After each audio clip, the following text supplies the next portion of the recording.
A história portuguesa está repleta de mitos e ideias feitas sobre os mais variados assuntos.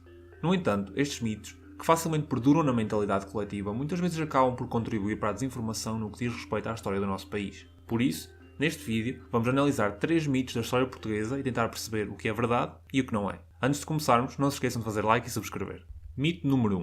A coroação póstuma e o beijo à mão do cadáver de Inês de Castro. Um cadáver coroado e sentado num trono, com a corte portuguesa em seu redor. Foi assim que muitos imaginaram que Dom Pedro declarou Dona Inês de Castro rainha de Portugal, já depois da sua morte. A verdade é que isto nunca aconteceu. Em nenhuma fonte medieval este evento é referido, nem nas crónicas de Fernão Lopes, nem na do castelhano Pedro Lopes de Ayala. Este episódio do mito de Inês de Castro só surge no Renascimento, quando a figura de Dona Inês volta a despertar o interesse das elites culturais. Prova disso são, por exemplo, as trovas que lhe foram dedicadas por Garcia de Rezende ou o canto que Luís de Camões lhe dedica nos Lusíadas, entre outros. O episódio da coroação macabra cristalizou-se a partir do século XVI, tendo origem na literatura e, acima de tudo, no teatro castelhanos. Mas por que é que este mito aparece? Este episódio foi utilizado principalmente como um dispositivo literário, para tornar a história de Inês de Castro mais emocionante e mais dramática. Então o que é que aconteceu na realidade? Vamos aos factos. Inês de Castro foi assassinada em Coimbra a 7 de janeiro de 1355. A tradição diz que foi na atual Quinta das Lágrimas, mas mais uma vez não existem provas documentais explícitas que o comprovem. Após a sua morte, Inês de Castro foi sepultada numa campa rasa no mosteiro de Santa Clara, hoje conhecido como Santa Clara a Velha. Com a morte de Dom Afonso IV em 1357, o seu filho Dom Pedro é aclamado rei de Portugal. Numa carta redigida em Leiria no ano seguinte, Dom Pedro declara o seu desejo de ser enterrado com Inês de Castro no mosteiro de Alcobaça. 2 anos mais tarde, em 1360, Dom Pedro declarou ter casado em segredo com Dona Inês de Castro em Bragança 7 anos antes. Mas porquê é que Dom Pedro se deu a todo este trabalho? Lamento desiludir os mais românticos, mas o amor terá tido apenas uma pequena parte nesta história, embora não seja possível excluí-lo totalmente. O principal objetivo de Dom Pedro era legitimar os 3 filhos que tinha com Dona Inês, Dom João, Dom Dinis e Dona Beatriz, tornando-os infantes e seus herdeiros legítimos. O passo final deste projeto foi a transladação de Inês de Castro de Coimbra para Alcobaça. Escutemos o que Fernão Lopes nos informa no capítulo 44 da Crónica de Dom Pedro. E sendo lembrado de honrar seus ossos, pois lhe jamais podia não fazer, mandou fazer um moimento de pedra alva, moimento a um túmulo, todo muito subtilmente obrado, poendo elevada sobre a campa de cima a imagem dela com a coroa na cabeça, como se fosse a rainha. E este moimento mandou pôr no mosteiro de Alcobaça, não à entrada onde jazem os reis, mas dentro, na igreja, à mão direita, cerca da capela mor. E fez trazer o seu corpo do mosteiro de Santa Clara de Coimbra, onde jazia, o mais honradamente que se pôde. Cá ela vinha em umas andas muito bem corrigidas para tal tempo, as quais traziam grandes cavaleiros, acompanhadas das grandes fidalgos e muitas outras gentes e donas e donzelas e muita cleresia.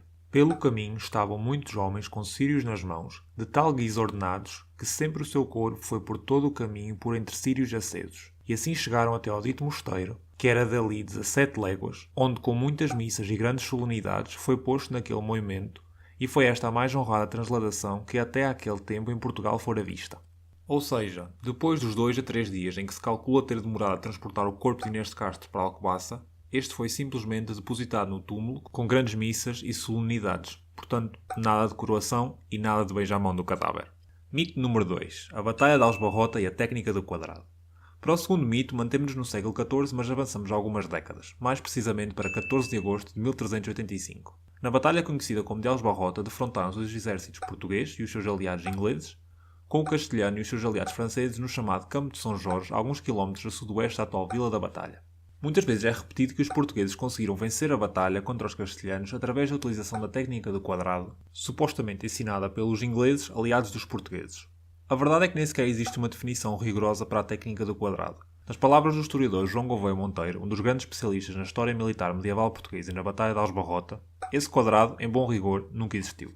Então, afinal, que táticas é que contribuíram para a vitória portuguesa? Em primeiro lugar, é necessário referir que o exército castelhano não entrou em Portugal para uma batalha campal com o exército português, mas sim para colocar a cidade de Lisboa debaixo de cerco, como já tinha feito no ano anterior. A Batalha de Aljubarrota só aconteceu porque o exército português interceptou a hoste castelhana e estes foram obrigados a lutar.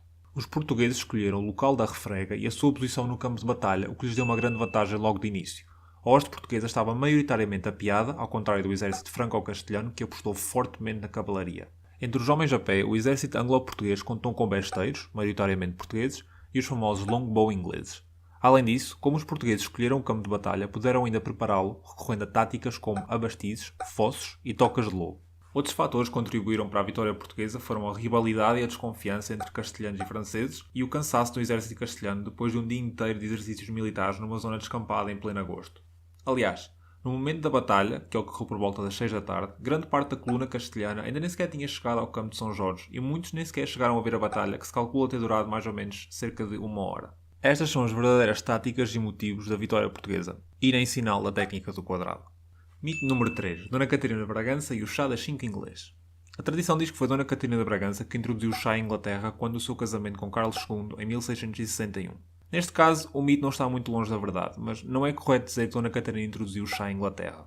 Existem testemunhos documentais que comprovam o consumo de chá em Inglaterra antes mesmo da chegada da Dona Catarina. No entanto, o chá era consumido principalmente como um medicamento e era absolutamente marginal, ou seja, era pouco conhecido pela população em geral e de forma nenhuma era consumido pela corte. O que Dona Catarina fez foi introduzir o hábito de beber chá, que era uma tradição portuguesa, na corte inglesa. Rapidamente, toda a aristocracia adotou o hábito que acabou por se tornar uma opção nacional para os ingleses, que é hoje uma das imagens de marca do país.